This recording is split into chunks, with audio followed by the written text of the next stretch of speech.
Hi everyone, आज ये 18 नवंबर 2025 के करंट अफेयर और स्टैटिक जी के क्वेश्चन को डिस्कस करते हैं। So let's get started without any further delay. विश्व बौद्धिक संपदा संकेतक 2025 रिपोर्ट से संबंधित है।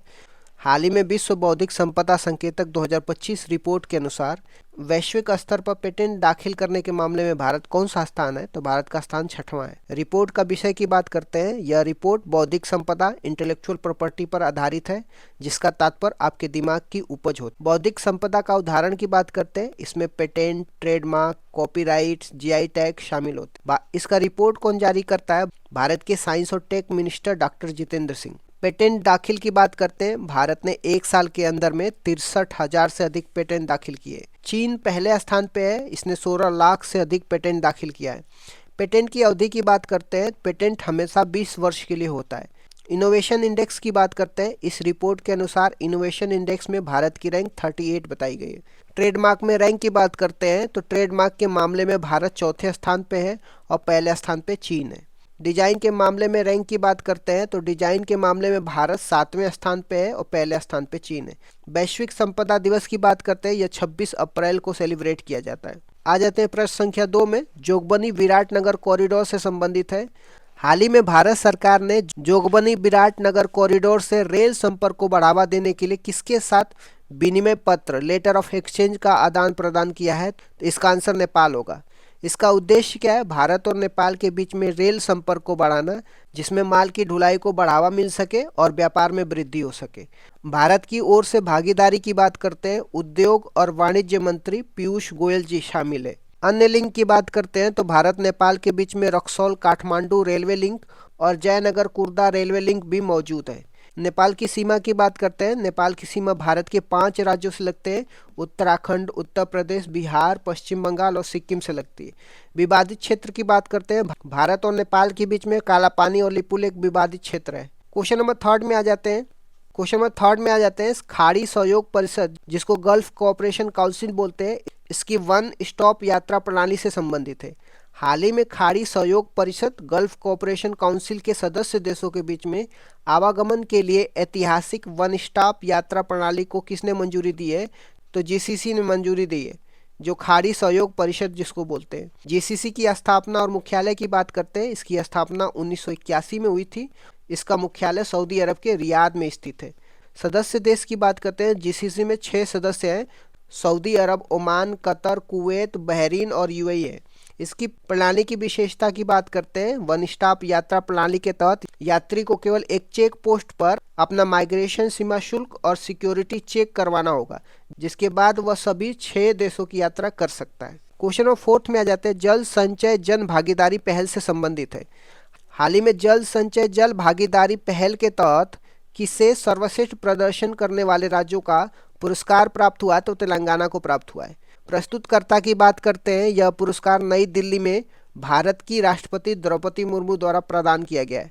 उद्देश्य की बात करते हैं। पानी का संचय करना, जिसमें जनता समुदाय की भागीदारी हो। शुरुआत की बात करते हैं। यह प्रोग्राम 6 सितंबर 2024 को गुजरात के सूरत से शुरू हुआ था।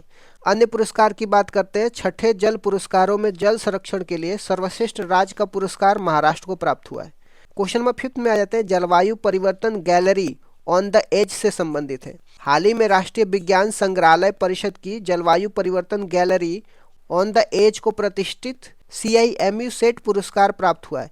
यह गैलरी का संबंध किस शहर से है? तो कोलकाता से है। परिषद की बात करते हैं। यह गैलरी राष्ट्रीय विज्ञान संग्रहालय परिषद, जो भारत के संस्कृति मंत्रालय के तहत आता है। पुरस्कार की घोषणा की बात करते हैं। इस अवार्ड की घोषणा दुबई में एक महासम्मेलन के दौरान की गई है। गैलरी का उद्देश्य क्या है? इसका उद्देश्य क्लाइमेट चेंज, जलवायु परिवर्तन से है।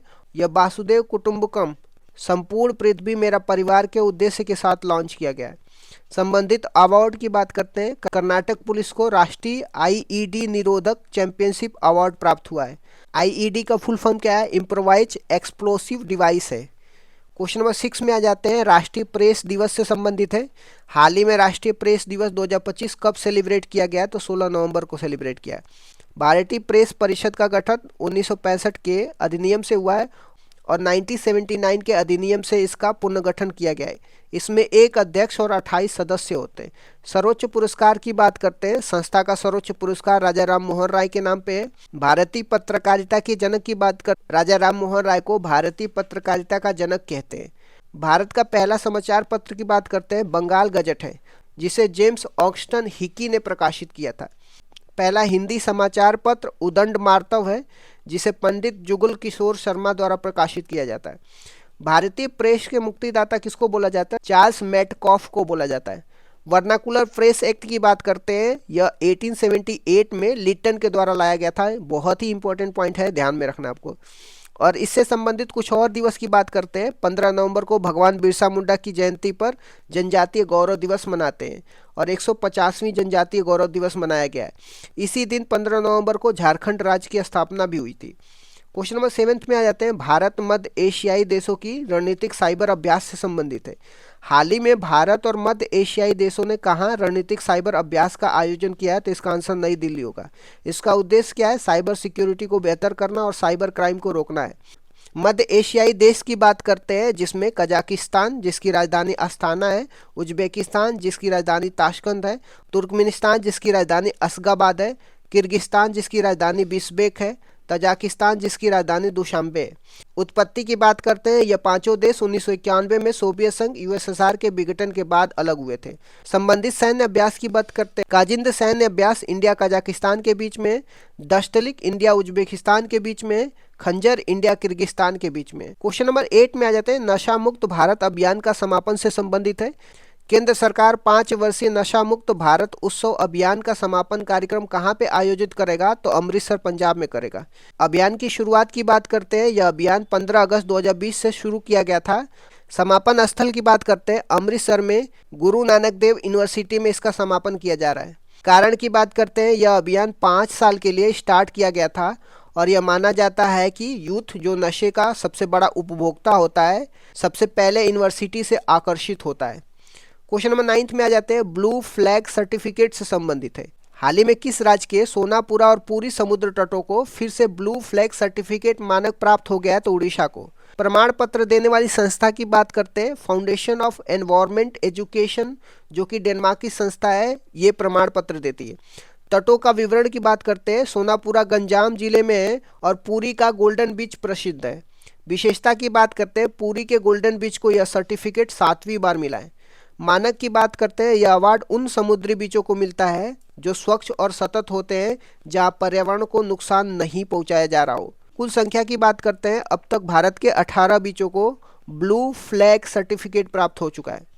क्वेश्चन नंबर 10 में आ जाते हैं। एंटी टैंक गाइडेंस मिसाइल खरीद समझौता से संबंधित है। हाल ही में केंद्रीय रक्षा मंत्रालय ने innerwear anti tank guidance missile की खरीद के लिए किसके साथ समझौता किया है? तो इसका आंसर बीडीएल होगा, जिसको भारत डायनामिक्स लिमिटेड बोलते हैं। समझौता के मूल्य की बात करते हैं, यह समझौता 2095 करोड़ रुपए का हुआ है। मिसाइल तकनीकी की बात करते हैं, यह मिसाइल लेजर निर्देशित होने वाली है, जिससे इसकी सटीकता बढ़ जाएगी। सिस्टम और रेंज की बात करते हैं, यह फायर एंड फॉरगेट सिस्टम पे आधारित होती है। एक बारी फायर करो और भूल जाओ। और इसकी रेंज की बात करते हैं, यह 5000 मीटर के रेंज तक हमला कर सकती है। मेडिसिन में 3 लोगों को नोबेल पुरस्कार मिला है। मेरी ब्रैंडको को, फ्रेंड रमल्स को, शिमोन साकागुची को मिला है। पुरस्कार के जीतने का कारण बात करते हैं, पेरिफेरल ह्यूमन टॉलरेंस से संबंधित उनकी खोजों के लिए पुरस्कार दिया गया। तिथि घोषणा की बात करते हैं, ये 6 अक्टूबर 2025 को इसकी घोषणा हुई थी। कैसे इसको ट्रिक से याद कर सकते हैं? मैरी ने पैड और शिमोन को बुलाया इम्यून टॉलरेंस पढ़ाने के लिए। मैरी से मैरी ब्रैंड को हो जाएगा, पैड से क्या होगा? फ्रेड रसम्स हो जाएगा, और शिमोन से क्या होगा? शिमोन साकागुची को हो गया। मैरी से मैरी ब्रैंड को हो जाएगा, पैड से फ्रेड हो जाएगा, शिमोन से शिमोन साकागुची हो जाएगा। किसके लिए? इम्यून टॉलरेंट बढ़ाने के लिए। भौतिकी फिजिक्स में नोबेल पुरस्कार 2025 की बात करते हैं। जॉन क्लॉर्क यूके से संबंधित है, माइकल एच देवरॉट फ्रांस से संबंधित है, जॉन मार्टिनस यूएस से संबंधित है। पुरस्कार का कारण जान लेते हैं। माइक्रोस्कोपिक क्वांटम मैकेनिकल टनलिंग और इलेक्ट्रिक सर्किट में ऊर्जा क्वांटिनाइजेशन की खोज के लिए इनको मिला है। इसे क्वांटम वर्ल्ड से संबंधित खोज के रूप में भी याद कर सकते हैं। घोषणा की तिथि की बात करते हैं, 7 अक्टूबर 2025 को इसकी घोषणा हुई थी।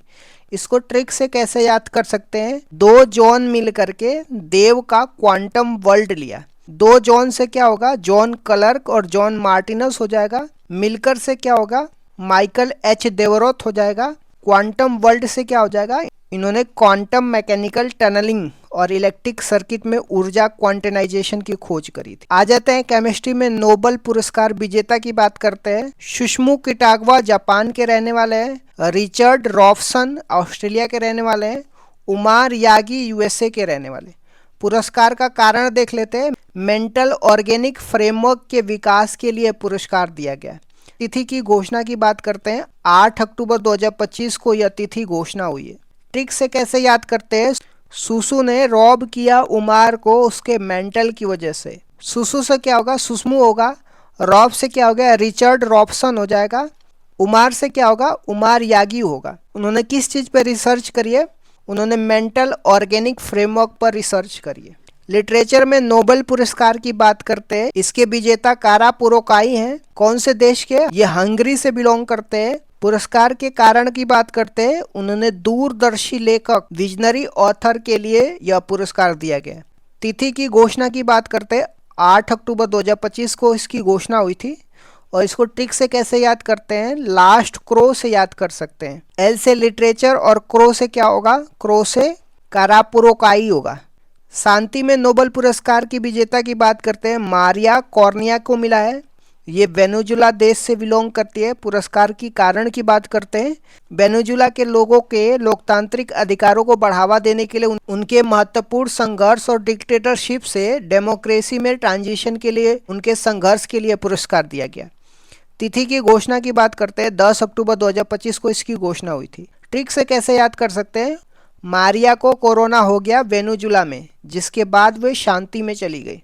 अर्थशास्त्र में नोबेल पुरस्कार की बात करते हैं, घोषणा की तिथि की बात करते हैं, 13 अक्टूबर 2025 को यह घोषणा हुआ था और उसी दिन दिया भी गया था। विजेता और योगदान की बात करते हैं, जोएल मोकर को मिला है। ये यूएस के रहने वाले हैं, मूल रूप से नीदरलैंड में जन्मे थे। इन्हें आधा नोबेल पुरस्कार मिला है। जोएल मोकर को आधा नोबेल पुरस्कार मिला है। कारण क्या था, तकनीकी प्रगति के माध्यम से सतत विकास के लिए पूर्व आवश्यकताओं की पहचान करने के लिए। दो और लोगों को मिला है आधा में। फिलिपी एग्लियन फ्रांस के रहने वाले हैं। पीटर हाउइट कनाडा के रहने वाले। ये दोनों संयुक्त रूप से आधा नोबेल पुरस्कार को साझा करते हैं। कारण क्या है, क्रिएटिव डिस्ट्रक्शन के माध्यम से सतत विकास के सिद्धांत के लिए। इसको ट्रिक से कैसे याद करते हैं, joy tells through philosophy how it grows. यहाँ पे ग्रोस का अर्थ ग्रोथ होगा, तो जॉय से क्या होगा, जॉय से होगा जोएल होगा। फिलोसफी से क्या होगा, फिलिपी एग्लिनियन होगा। हाउ इट से क्या होगा, पीटर हाउ इट होगा। किसके लिए दिया गया है, सस्टेनेबल ग्रोथ के लिए दिया गया। इस तरीके से आप नोबेल प्राइज को याद कर सकते हैं। अब आ जाते हैं भारतीय संविधान के कुछ इंपॉर्टेंट आर्टिकल अनुच्छेद के बारे में। भाग 1 की बात करते हैं, इसमें संघ और उसका राज्य क्षेत्र है, जो अनुच्छेद 1 से 4 तक है। अनुच्छेद 1 में भारत का नाम इंडिया, जो कि भारत बताया गया है, और इसे राज्यों का संघ कहा गया है। संविधान में हिंदुस्तान शब्द का उपयोग नहीं किया गया है। अनुच्छेद 2 में नए राज्यों का भारत में प्रवेश, जैसे सिक्किम को शामिल किया गया था। अनुच्छेद 3 में नए राज्यों का निर्माण, जो वर्तमान राज्यों की सीमाओं और नामों का परिवर्तन करना। अनुच्छेद 4 में अनुच्छेद 2 और 3 के तहत कानून बनाने की शक्ति संसद के पास होगी। भाग 2 की बात करते हैं, इसमें नागरिकता से संबंधित है। अनुच्छेद 5 से लेकर 11 तक नागरिकता सिटीजनशिप से संबंधित प्रावधान दिए गए। अनुच्छेद 9 में यदि कोई व्यक्ति स्वेच्छा से किसी विदेशी राज्य की नागरिकता लेता है तो उसकी भारतीय नागरिकता समाप्त हो जाएगी। अनुच्छेद 11 में नागरिकता संबंधित कानून बनाने की शक्ति संसद के पास है, और इसी के तहत नागरिकता संशोधन अधिनियम 1955 आया था। भाग 3 की बात करते हैं, जिसमें मौलिक अधिकार दिया है, जिसको फंडामेंटल राइट बोलते हैं। अनुच्छेद 12 से लेकर के 35 तक। अनुच्छेद 13 में कोई भी कानून जो मौलिक अधिकारों के असंगत हो वह समाप्त हो जाएगा। यहीं से न्यायिक पुनरावलोकन, जिसको जुडिशियल रिव्यू की शक्ति मिलती है। अनुच्छेद 14 में विधि के समक्ष समानता की बात करता है, यानी कानून के सामने सभी लोग समान होंगे। अनुच्छेद 15 में धर्म, मूल, वंश, जाति, लिंग, जन्म के आधार पर भेदभाव को रोक लगाने से संबंधित है। अनुच्छेद 16 में लोक नियोजन, सरकारी नौकरियों में अवसर की समानता, इसमें आरक्षण का प्रावधान दिया गया है।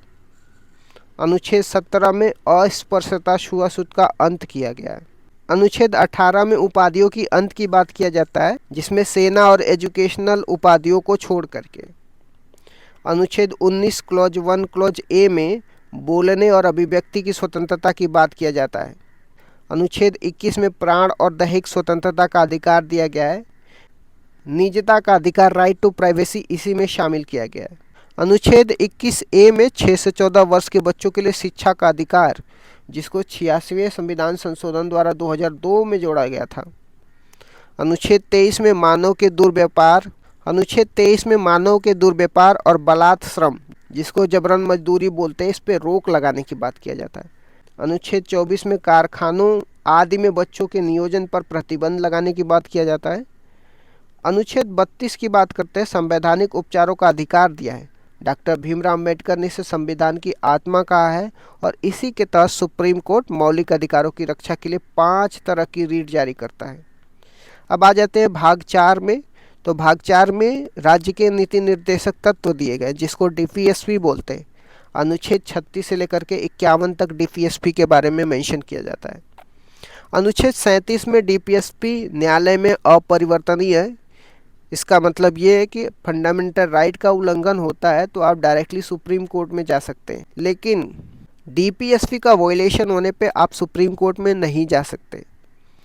अनुच्छेद 39 ए में सामान्य न्याय और निःशुल्क विधिक सहायता की बात करते हैं, जिसको फ्री लीगल एड बोलते हैं। अनुच्छेद 40 में ग्राम पंचायतों के गठन की बात किया जाता है।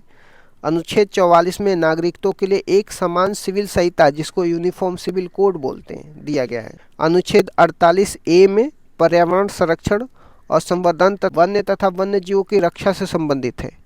अनुच्छेद 50 में कार्यपालिका से न्यायपालिका का पृथक्करण की बात किया जाता है।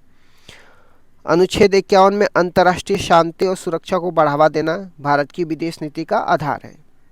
अब आ जाते हैं भाग 5 में, जो संघ की बात किया जाता है। अनुच्छेद 52 से लेकर के 151 के बीच में दिया गया है। अनुच्छेद 52 में भारत का एक राष्ट्रपति होगा, ऐसा मेंशन किया जाता है। अनुच्छेद 61 में राष्ट्रपति पर महाभियोग, इम्पीचमेंट की प्रक्रिया से संबंधित प्रावधान दिए गए। अनुच्छेद 72 में राष्ट्रपति की क्षमादान की शक्ति दिया गया है, जो राष्ट्रपति मृत्युदंड को भी माफ कर सकते हैं। अनुच्छेद 76 में भारत का महान्यायवादी, जिसको अटॉर्नी जनरल ऑफ इंडिया बोलते हैं, दिया गया है। आर्टिकल 79 में संसद के गठन की बात किया जाता है, जिसमें राष्ट्रपति, लोकसभा, राज्यसभा को मिला करके संसद बनता है। अनुच्छेद 108 में संसद की संयुक्त बैठक, ज्वाइंट सिटिंग की बात किया जाता है। अनुच्छेद 110 में धन विधेयक, मनी बिल की परिभाषा दिया हुआ है। अनुच्छेद 112 में वार्षिक वित्तीय विवरण, जिसको बजट बोलते हैं, बजट का प्रावधान दिया गया है। अनुच्छेद 123 में राष्ट्रपति की अध्यादेश जारी करने की शक्ति दिया गया है, जिसको ऑर्डिनेंस बोलते हैं। अनुच्छेद 124 में उच्चतम न्यायालय, जिसको सुप्रीम कोर्ट की स्थापना और गठन से संबंधित प्रावधान दिए गए। अनुच्छेद 139 में उच्चतम न्यायालय एक अभिलेख न्यायालय, कोर्ट ऑफ रिकॉर्ड होगा। अनुच्छेद 143 में उच्चतम न्यायालय से परामर्श करने की राष्ट्रपति की शक्ति दी गई है। अनुच्छेद 148 में भारत का नियंत्रक एवं महालेखा परीक्षक की बात करता है, जिसको कैग बोलते हैं, कंट्रोलर एंड ऑडिटर जनरल बोलते हैं। अब आ जाते हैं भाग 6 में, जो राज्य के बारे में दिया गया है। अनुच्छेद 152 से लेकर के 237 तक राज्य के बारे में दिया गया है। अनुच्छेद 153 में राज्यों के राज्यपाल से संबंधित है। अनुच्छेद 161 में राज्यपाल की क्षमादान शक्ति के बारे में दिया गया है और राज्यपाल मृत्युदंड माफ नहीं कर सकते हैं। अनुच्छेद 165 में राज्य का महाअधिवक्ता की बात करते हैं, जिसको एडवोकेट जनरल बोलते हैं। अनुच्छेद 213 में राज्यपाल की अध्यादेश जारी करने की शक्ति दिया गया है। अनुच्छेद 214 में राज्यों के लिए हाईकोर्ट के बारे में दिया गया है। अनुच्छेद 226 में उच्च न्यायालय की रिट जारी करने की शक्ति दिया गया है। अब आ जाते हैं कुछ और महत्वपूर्ण अनुच्छेद के बारे में। भाग 9 में पंचायत से संबंधित दिया गया है, जो आर्टिकल 243 से लेकर 243 ओ तक दिया गया है। अनुच्छेद 243 ए में ग्राम सभा के बारे में बात करता है। अनुच्छेद 243 जी में पंचायतों की शक्तियों के बारे में बताया गया है और टोटल 29 फंक्शनल आइटम है। अनुच्छेद 243 के में राज्य निर्वाचन आयोग की बात करते हैं। पंचायतों के इलेक्शन के लिए राज्य निर्वाचन आयोग का गठन किया गया है, ऐसा अनुच्छेद 243 के में दिया गया है। अब आ जाते हैं भाग 11 की बात करते हैं। अनुच्छेद 245 से लेकर के 263 में दिया गया है। यह संघ और राज्य के बीच के संबंध को बताता है। अनुच्छेद 246 ए में जीएसटी की बात करता है, जिसको वस्तु एवं सेवा कर बोलते हैं। अनुच्छेद 262 में अंतर्राज्यीय नदी जल विवाद की बात करता है और अनुच्छेद 263 में अंतर्राज्यीय परिषद की बात करता है, जिसको इंटर स्टेट काउंसिल बोलते हैं। अब आ जाते हैं भाग 15 में, जो निर्वाचन संबंधित प्रावधान दिया गया है। आर्टिकल 324 से लेकर के 339 ए तक दिया गया है। आर्टिकल 324 में निर्वाचन आयोग, इलेक्शन कमीशन के बारे में मेंशन किया गया है। आर्टिकल 326 में वयस्क मताधिकार, एडल्ट सफरेज के आधार पर चुनाव की प्रावधान दिया गया है। अब आ जाते हैं भाग 17 के बारे में। अनुच्छेद 343 से लेकर के 351 के बीच में दिया गया है, जो राजभाषा की बात करता है। अनुच्छेद 343 में संघ की भाषा राजभाषा होगी और अनुच्छेद 351 में हिंदी भाषा के विकास के लिए निर्देशन दिए गए। अब आ जाते हैं भाग 18 में। अनुच्छेद 352 से 360 तक दिया गया है। इसमें आपातकाल उपबंध से संबंधित है, जिसको इमरजेंसी बोलते हैं। अनुच्छेद 352 में राष्ट्रीय आपातकाल की बात करता है और अनुच्छेद 356 में राज्यों में संवैधानिक तंत्र की विफलता, इसका मतलब राष्ट्रपति शासन से संबंधित है। अनुच्छेद 360 में वित्तीय आपातकाल से संबंधित है। अब आ जाते हैं भाग 20 में। अनुच्छेद 368, जो संविधान का संशोधन से संबंधित प्रावधान दिए गए। अनुच्छेद 368 में संसद की संविधान संशोधन की शक्ति के बारे में प्रावधान दिया गया। भारतीय संविधान में संशोधन का प्रावधान हम लोग दक्षिण अफ्रीका से लिए। अब आ जाते हैं भारत सरकार द्वारा चलाए गए कुछ प्रमुख ऑपरेशन की बात करते हैं। ऑपरेशन इंद्रावती हैती में चलाया गया था भारत सरकार के द्वारा। ऑपरेशन अजय इजराइल में चलाया गया था। ऑपरेशन देवी शक्ति अफगानिस्तान में चलाया गया था। ऑपरेशन ध्वस्त एनआईए द्वारा ड्रग तस्करी को रोकने के लिए चलाया गया था। ऑपरेशन कामधेनु जम्मू कश्मीर में मवेशी तस्करी को रोकने के लिए चलाया गया था। ऑपरेशन करुणा म्यांमार में चलाया गया था। ऑपरेशन कावेरी सूडान में चलाया गया था। ऑपरेशन गंगा यूक्रेन में चलाया गया था। ऑपरेशन केरल में एंटीबायोटिक के अधिक उपयोग को रोकने के लिए चलाया जाता है। ऑपरेशन दोस्त तुर्की और सीरिया में भूकंप के बाद सहायता के लिए चलाया जाता है।